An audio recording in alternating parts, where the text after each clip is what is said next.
10 anos depois, hoje 2011, Durban 2001, 10 anos depois, é flagrante uma série de avanços na sociedade brasileira na discussão sobre a questão racial. Inicia, podemos dizer assim, pela agência humana que tornou Durban tão importante para o Brasil. Essa agência humana, política, social, cultural, institucional do movimento negro brasileiro, que consegue instalar o debate nessa sociedade que não se via pela ótica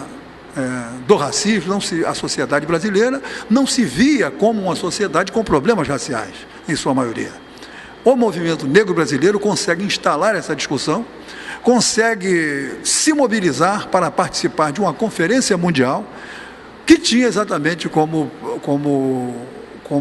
intenção a discussão do problema do racismo no mundo contemporâneo.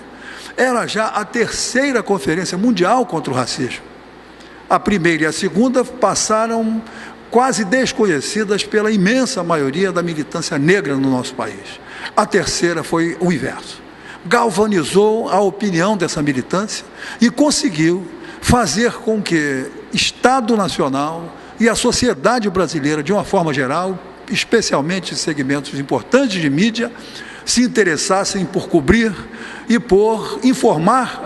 aos demais, a sociedade em geral, a respeito desta Conferência Mundial. O Brasil se fez presente em Durban com a maior delegação que aquela conferência viu. A maior delegação, evidentemente, fora do continente africano. Maior do que a delegação brasileira, apenas a delegação da própria África do Sul. Nenhum outro país africano se fez presente com tamanha quantidade de gente interessada na conferência. Tanto do ponto de vista oficial, a delegação oficial brasileira,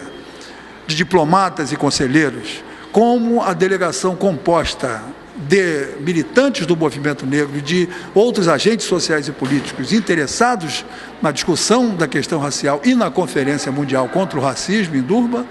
a esmagadora maioria, de fato, que estava presente ali,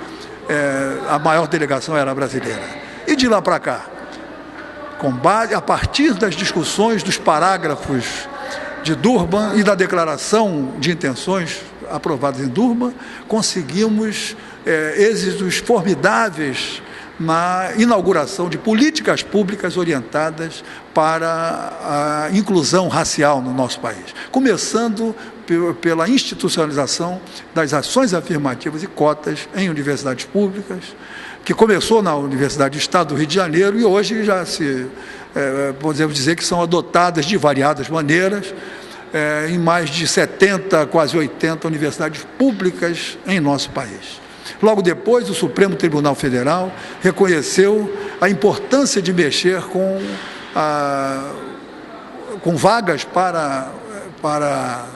a composição do seu quadro de pessoal e também instituiu cotas para negros na composição do quadro de pessoal do Supremo Tribunal Federal, e em outras instituições importantes, como o INCRA, se eu não me engano, o Ministério da Reforma Agrária também adotou, e outras instituições estão se interessando por discutir essa questão flagrante e que atormenta, de fato, as relações raciais, sociais no nosso país. Podemos dizer que isso são avanços significativos. Provavelmente, possivelmente, não são devido exatamente a Durban, mas o clima de Durban, criado pela militância negra que impôs à sociedade brasileira a discussão desse tema, levou para um contexto internacional, o que então deu uma outra dimensão a essa questão, mas os parágrafos de Durban, a declaração final e os preâmbulos da declaração tornaram para o nosso país Durban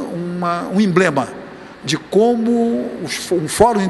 internacional é capaz de contribuir efetivamente para deslancharmos, para incrementarmos lutas sociais importantes em cada uma das nações que tem problemas, de fato, entre a sociedade civil, o Estado e segmentos minoritários, no nosso caso majoritários, mas segmentos até então com pouco poder e com desigualdades flagrantes nessa sociedade.